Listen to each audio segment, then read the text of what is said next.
I want to welcome everybody to the Free and Open Mind podcast. We are coming back to you from live from Brooklyn, New York, and Canada. We have a special guest here today that we're going to be kicking off with in just a moment for our back to Free and Open Mind, where we have a open discussion with different people that are living their life authentically and how they've done it and maintain it. All right. So I want to go ahead and start by introducing our great guest today. We have Andre Jensen here. Andre is both an American and a Canadian citizen. He grew up in a combination of New Hampshire and Missouri, and he eventually moved to Canada, and he's gone back and forth a bit.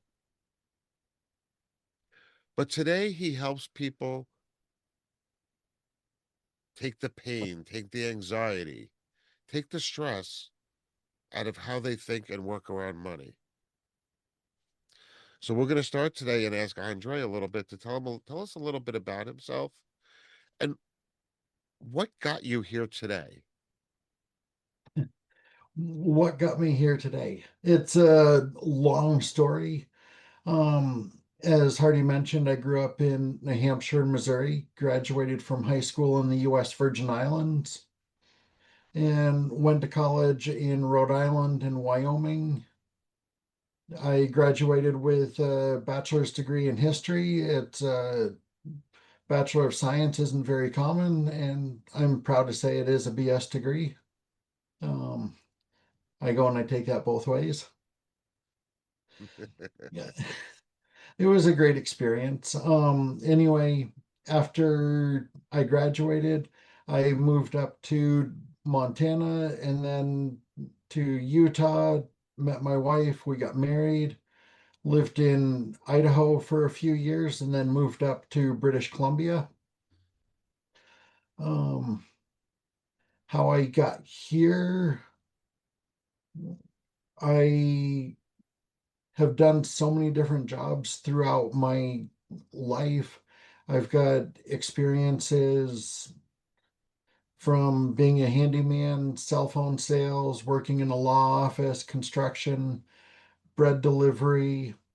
I've been involved with network marketing, and that's what got me first turned on to the self-improvement world.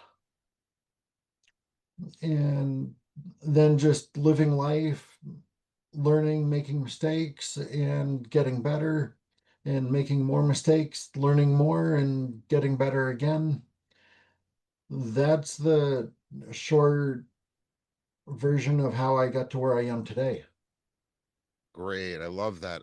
You've been around, you've traveled, you've moved I in have. different places, and you've experienced different things through your life. I have. Now, I noticed that you have a whole bunch of things about like your past and jobs that you've done. How much are you focusing today, and how much of the coaching that you're trying to do is fulfilling your life? Right now, with Canoosa Finance, it's what I'm primarily doing for income. And what level of fulfillment do you receive about having people like overcome their obstacles? It's really exciting to see people become and to overcome the challenges in their life, to be able to live life on their terms. And what is living life on their terms mean to you when you're having a discussion with a client? It means going from the point of feeling stuck in a situation. It could be a relationship that they want to get out of. It could be a job that they want to get out of.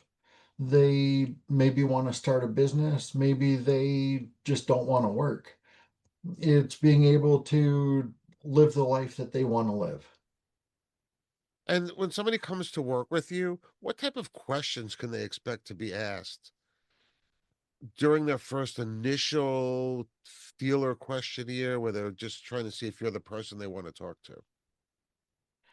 Um, I would go and talk to them a bit about where they're coming from financially, some of the experiences that they've had.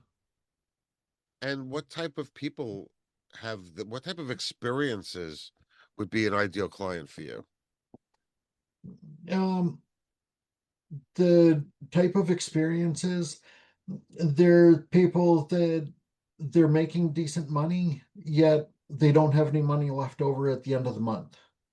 And they're scratching their head wondering why. Um, they feel like they're controlled by money and they hate it because everything, I mean, they want to take a vacation and it's all, well, where can we afford to go? Not where would I like to go? So would you say that your average client is somebody that's making a fair amount of money, but is not being from not necessarily the right word, but being responsible using it so that they're saving for the future, so that they're not living paycheck to paycheck to survive? Yeah, I help them become intentional with their money. And And what one of the things that I help them with is to step back and ask themselves the questions like, did I feel that was worth it? Did I get my money's worth out of that? So, for example, somebody gets a donut and they eat it. They can ask themselves, hey, did I feel that donut was worth it? Or no, not really. Maybe I'll skip it next time. so how do we work on how do you work with your clients to set up that mindset? Because to me, if I were to go out and get a treat, Yeah, I'm okay spending $2 on a donut, which is about how much they cost in New York, up to 250. But you know what? To be honest with you, if you look at that donut from a point of view of health, food, and everything, there's the only thing that it's giving you is an emotional feeling. So right. how do you work with your clients to differentiate an emotional positive feeling and then the real things that really work around money so that they could start differentiating those things? Coffee is a good example. A person can go and they can pick up coffee at Starbucks and they're paying quite a bit. Or they can go and they can brew their own coffee at home. They're still getting the enjoyment of the coffee. And there's a drastic price difference there. And how long would you think it would take? Does it take you, or does it take an average client to start working on that mindset that it's okay to make my own coffee, that it's okay to make my own sandwich? Um, it can take a few months to just go over stuff and make some progress and then a couple steps back and some steps forward, a step back. There's also no shame in going to Starbucks and getting a coffee. If that's something that feeds a person emotionally, they can work it into their life. So if I'm hearing it correctly, you also help people work those fun, positive feeling things that don't necessarily have a direct connection to either value or necessity to live, but you help them figure out how to get all of the things that they want or attempt to get everything they want to experience in life into their budget by thinking differently. Correct. And they also can go and just change up the way they're doing things. For example, one small thing is paying themselves first. A lot of people try to spend money and then save what's left over. And Right. because we're human, that doesn't work very well. So if we pay ourselves first and spend what's left, we're still spending all our money, yet we're coming out ahead. So let's dig deep into that pay yourself first, because I work with a lot of independent small businesses, solo entrepreneurs, and freelancers, and a lot of them, because of the way that we're set up in this country, a lot of my clients put a lot of their expenses through their business if it can connect to their business. So a Okay. lot of Good. times when they're paying those expenses, They don't have that money to pay themselves after, because it was more important, or they felt it was more important to pay the cell phone bill out of the business, or the internet bill out of the business, or whatever bills they've chosen. By the time they finish at the end of the day, they don't have that money to pay themselves and to keep the business functioning, but the business is keeping them alive. So how do we try to switch that mindset to be pay yourself, and then, even if it's a small stipend? So when a person, business owners can easily go and justify expenses and tell themselves, well, this here is tax deductible, so it's a good thing. They need to ask themselves, do they really need what they're paying for? And if they can cut it without making a difference to their business or their life, why not do that? And go, if they can pay themselves and make that as work like a bill,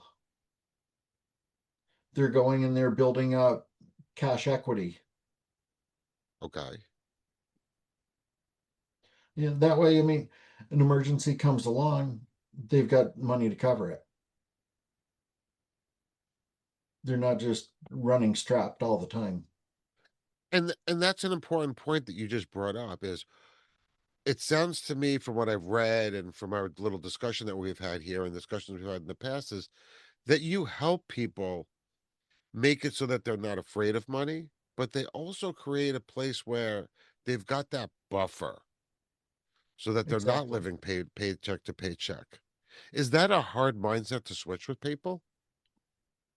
It can be a little bit of a challenge. And people are used to living paycheck to paycheck.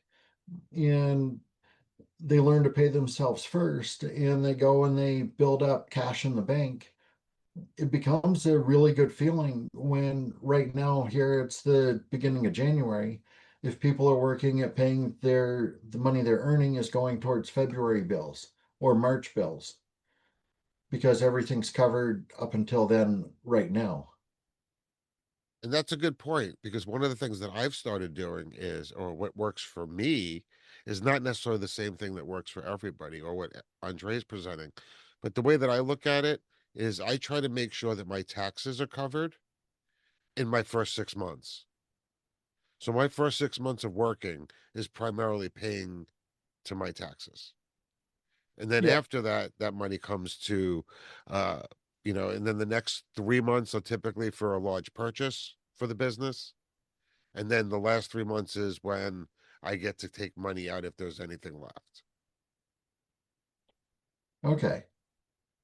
And I'm looking at kind of flipping that around where if you go and instead of going with the first 6 months to pay taxes on a monthly basis, go and pay yourself first right off the top.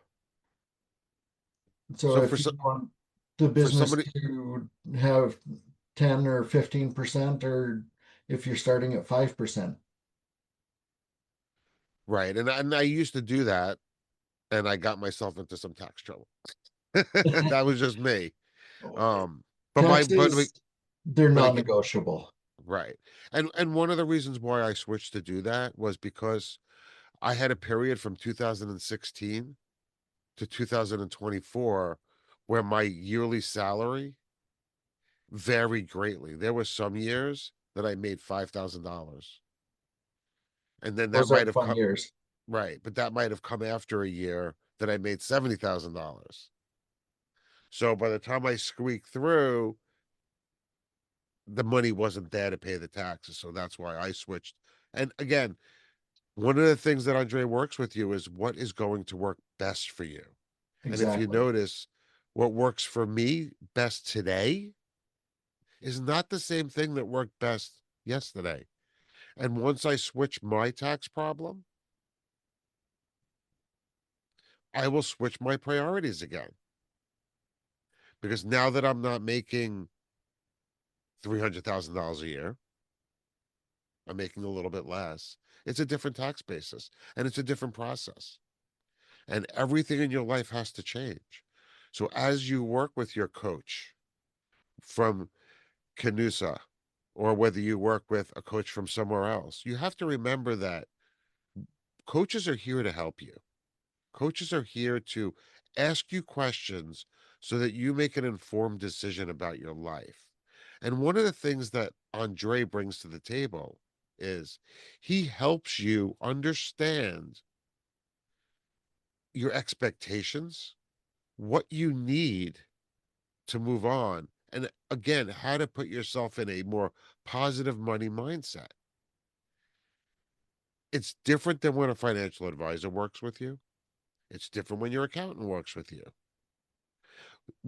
He's approaching it from the real life aspects of what you have to encounter, what you have to do, and what your limiting beliefs and your preconceived notions bring to the table. And he doesn't tell you what to do.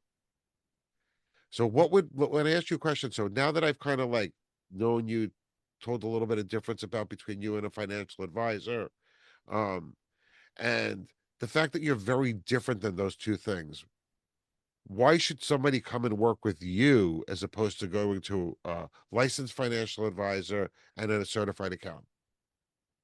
Well, the big point with advisors and people that help you invest your money, you need to come to them with bags of money. And I'm here helping people put those bags of money together. So they don't need to be in a great position financially to start working with me.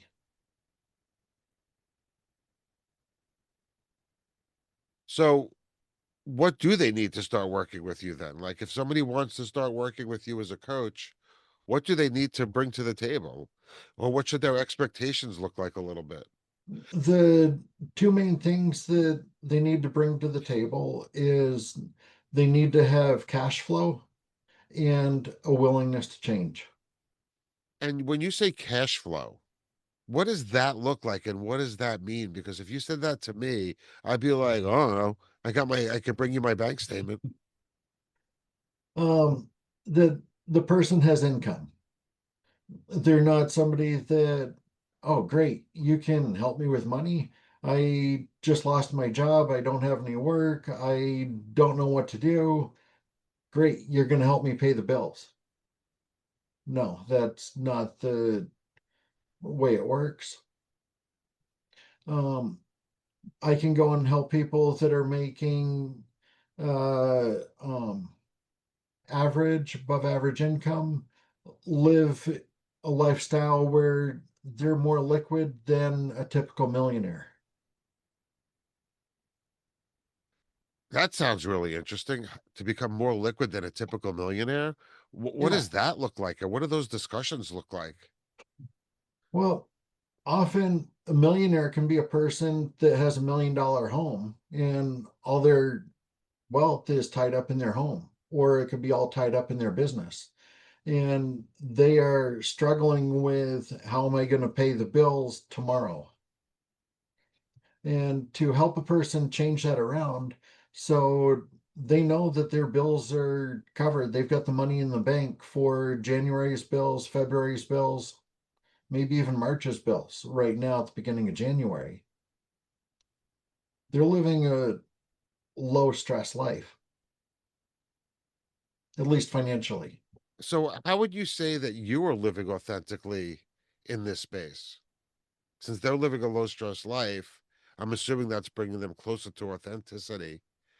How do Yeah. you exist in your own authentic space, and how does that convey to your clients? I've gotten used to carrying cash in the pocket, and it's not something to just spend on whatever. It's kind of like a little emergency fund in my pocket. So if a card doesn't work, or we had it a couple years ago where the Interact system went down here in Canada, they're the ones where debit cards run on that. And no businesses nationwide could accept debit cards that day. And to have cash in the pocket can make the purchase that we need and carry on with life. There's money in the bank, covering emergencies, covering unforeseen expenses. Um, So just how does all of those things connect to living authentically in the way that you want to live, in the way that your body and your genome wants to live? when I go to the store, I've got multiple ways to pay for what I'm buying. I don't have to, um, I'm not stuck with just one way. And if that way fails, then I've got a problem and I've got to leave the store empty handed. That I can go and I can just live my life. If a tire blows on the car, I can get a replacement tire. It's not a problem. It turns a crisis into just an inconvenience. And one of the things that I noticed about that is that it's you're talking more about simplifying your life and making it less convenient, but where does that connect to authenticity is my question. How do we connect that understanding of money, getting my money set up into the different silos or figuring out how I'm going to use it? How does that drive you to be authentic instead of just being driven by money? I go and I'm able to live life the way I want to live it, not necessarily, oh, well, I really need to do this, but I can only afford that. And Okay, so asking myself, just, hey, do I really need that? Do I just want it? Sleeping on major purchases, not just running out and buying something. so basically what you're saying is the way that you help somebody become more authentic is you're taking the stress of the financial side out of it and you're coming up with a mindset that disconnects the financial side from the person being happy in life because Yeah, they're not stressed over it. exactly. And they can learn to carry cash in their pockets, not burning a hole in their, they're just, okay, I've got $100. What can I buy with it? They've got it and they can be comfortable with it. So, what would a typical first session after we've done the get to know you session and we've booked and you've got the money in your bank and we're ready to start going? What would like the first typical session look like? The first typical session um, would be going over, talking about where they are, what's happening, where they want to see themselves financially, and taking the appropriate steps to get there. So it would depend on the person. There are things like carrying pocket cash is a definite thing that comes up early, paying themselves first. Um, a tool that comes in quite handy is a person going and tracking their money for a month. And what does that mean and what does that look like? I know that you're helping people on the financial side, um, but it sounds to me like you don't bring people to live authentically. You're living authentically in your own life. What you're doing is you're bringing people tools to give themselves the ability to live authentically by understanding and having a better relationship with money, having a better understanding with money, and understanding what it is to be financially durable. Exactly. And with living authentically, people can, they need to live their life. They cannot live life the way I think it should be lived. And when they go and they start tracking their money, they can go and they can see, and it's just raw data. It's something for just them or them and their spouse to take a look at. I don't even need to see the numbers, but to look at the end of the month and be able to see, wow, I spent how much on lunches, or I didn't realize that we have six streaming subscriptions, and they can go and they can cut it back to three of them. and they're not losing any quality of life. They aren't spending as much. Just it can start showing them what's happening and put them in control. Okay. So it sounds to me like, and we're just about it getting ready towards the end of time, but it sounds to me like you really work with people to understand the things that we should have learned in school and learned growing up about financial responsibility. Yes. And it's a very valuable thing because as someone that came from big business, did business coaching as myself, a lot of my clients don't have financial, not responsibility, not durability, but they don't have the understanding behind it. So they don't understand what's happening with the money. And a lot of times when they get that tax bill, they feel like, oh my God, where did this come from? But it sounds to me like you work with your clients so that they understand all of those things that are going to come out of their business world, out of their personal world, possibly out of the government, so that they're preparing, they're planning so that they become financially durable. And Yeah, when something surprises them, it doesn't shock them or change their authentic life. exactly.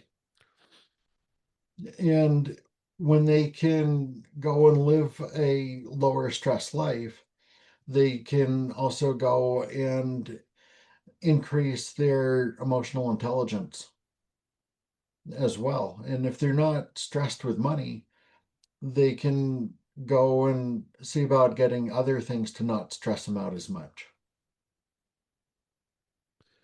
That's amazing. So this has been a great little talk with Andre. Andre can be found at Canoosa.com, Canoosa.com, online for the web. You can also find him on social media at Canoosa Finance, at Canosa Finance on social media, or Canoosa.com on the web. This has been a great discussion with Andre, finding out how you can work with a coach to understand your limiting beliefs, your preconceived notions, all the stuff that you learned and you experienced in your life from your mother, from your grandmother, from your aunt, from your neighbor, from your first boss, all of those things that created the picture of how we relate to financing. And for most people, we didn't learn it in school. We didn't learn it at all. And we're learning it with life. So I encourage you to reach out, check out Andre's webpage at Canoosa.com. And we look forward to seeing you next time at the episode. I'm Hardy Brooklyn. This has been the Free and Open Mind. Goodbye and have a great day. Thanks, Hardy.